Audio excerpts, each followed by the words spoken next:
Hi friends, welcome to Bella Stitchery.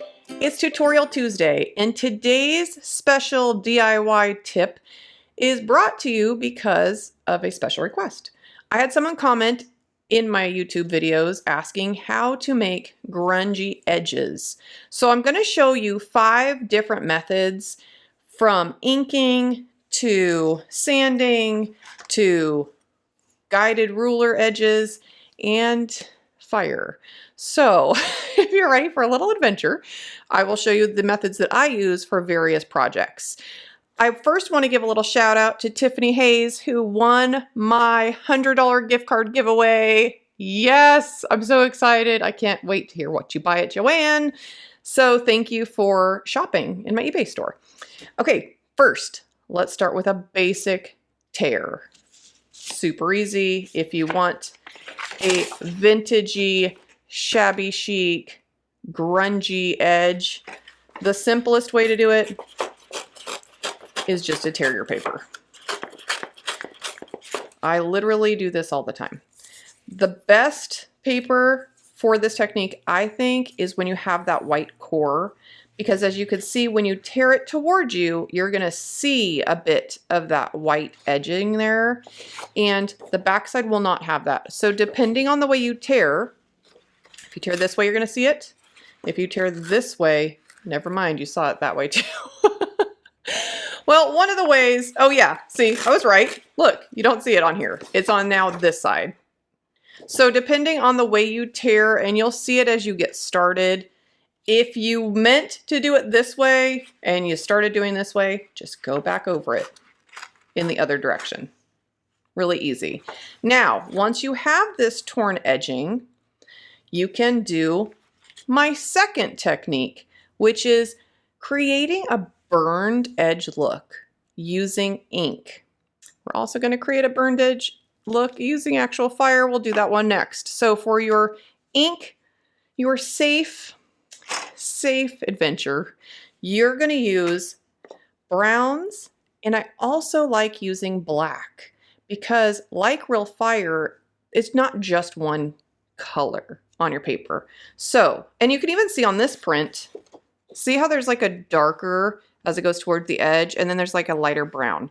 So we're going to follow that same idea. What I'm going to do first is use some Vintage Photo Distress Oxide. And I have my little craft mat out here because this does get a little bit messy on your table. You're going to take your dauber and you're just going to make your little circles into the paper with the brown. This is your first step.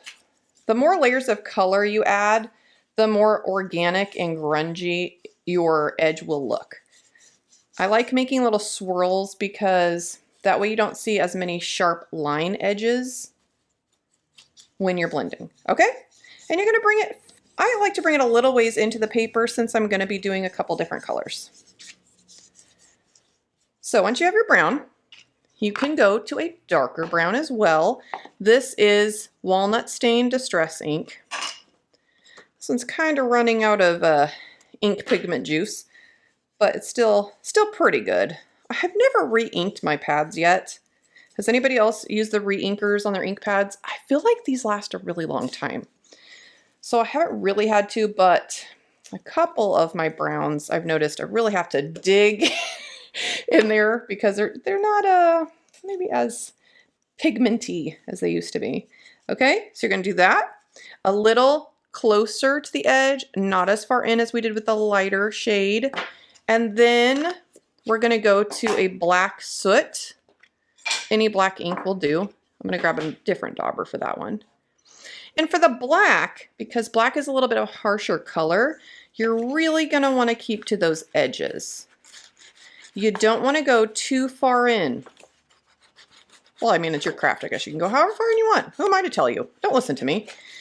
But I like keeping it right at the edge so it kind of has that little crispy look that we all love when we're going for a nice grunge effect. See that?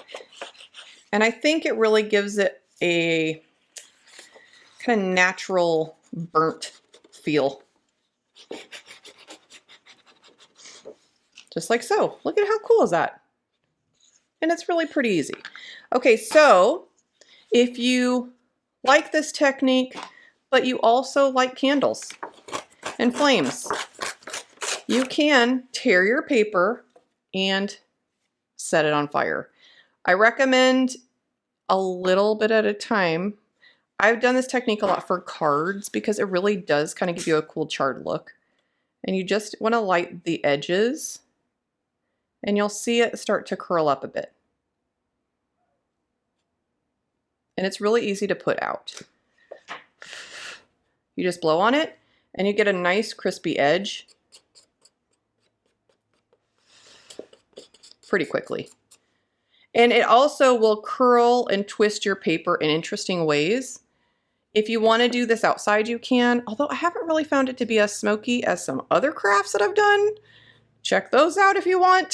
Sometimes with fire, if you want to take it outside just to be safe, you can. But the lighting of the paper is pretty easy because, like I said, it kind of, I don't know if you could tell, it ashes up really quick. So it's easy to kind of control it.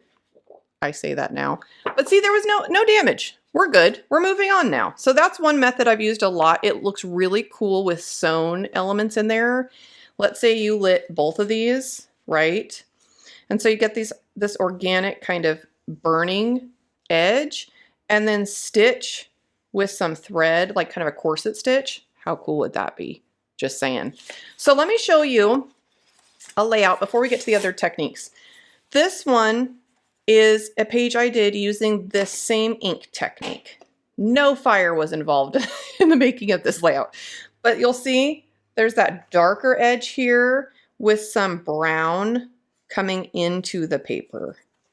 And I think it looks really cool with this style, kind of a Renaissance, medieval, brick, different layers and things peeking through. I like it. And it's a really easy thing to do, and it doesn't cost a lot in materials, but it adds a lot of interest in the page. So that's how I did that one. Okay, the next thing I wanted to show you was how to use your tear guides. If you haven't used this before, I have a tutorial all about this you could check out too. The tear guides are really easy, and kind of, if you like control in your tearing, this might be what you're interested in the most. These come in a pack of zigzags, kind of almost a heartbeat shape, and this wave pattern, which I tend to really just use these. What you do is, it comes with a water pin, which I cannot find, so I'm just going to use a spray bottle. But it does come with a water pin, which helps a lot. I'll show you why. What you're going to want to do first is get your paper wet. This will make it much easier to tear along the edges here. So, once that's wet, you're going to pick up your corner here and pull against the ruler. See, and just press the ruler down onto your page to get that shape. Again, if you like controlled tears, this might be the way to go for you because you can really make a nice square this way, and it has, you know, your measurements on there. So if you're looking for a specific size or maybe like for photo matting, this gives a little bit more of that control than just a free-form tear, because sometimes those go a little wiggly, now you got a triangle, you know, it happens. So that's one thing I like to do too for my little grungy edge. And finally, there's this technique that I use that is, I don't know what I would even call it. I'm just going to call it the free-form grungy up, okay? So what I do for that is, you can tear your paper however you like. Then what I do after I've made my tear is I wet the paper down. Just going to pick up some of my ink now. And I actually use my fingers and my fingernails to grunge up and messy up the sides by hand. This works great, again, with wet paper. I like making little tears. See? And it's super easy. It's the more damp you make your paper, the faster this goes. This is a great technique for those shabby chic, vintagey kinds of pages. Let me show you this one I made for Easter. Same technique.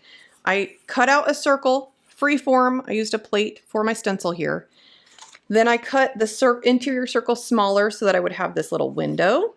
And then again, wet my paper and just folded up everything by hand. Scrape it with your nails. It ain't pretty, but it really does, I think, a cool effect. And it kind of makes it look aged, interesting. I don't know, Shabby Chic kind of has that like messed up pretty style. So I like the way that turns out. And I use this method probably 90% of the time because I like putting little doilies behind things or little pockets of flowers. And I just love how torn it looks.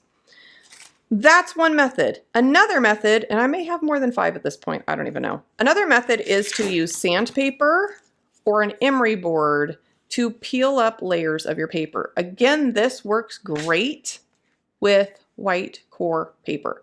Let me show you. So this is our paper here, right? I usually use an emery board because I like the control of it. The sandpaper, it works okay if you take off like chunks like this, so it's not so big. So here's what it looks like with the sandpaper. And I like really peeling back that layer of paper and seeing the exposed white core, or even just taking off some of the print. See? So you can really lighten up your print too if, let's say you're using this color or green and it's maybe a little dark for the rest of your elements. You can take off a lot of that pattern if you have a white core paper and change the entire look of it. See? And then with the emery board, I'll show you how that works. It's same technique, but I like the way this feels better. It gives me a little bit more control. And see, and you just rough it up. And it kind of rolls your paper up into interesting little paper balls. But it's a great technique. So that is my tutorial for the day. And all the different ways that I make creative edges, torn artwork, inked up and burned paper.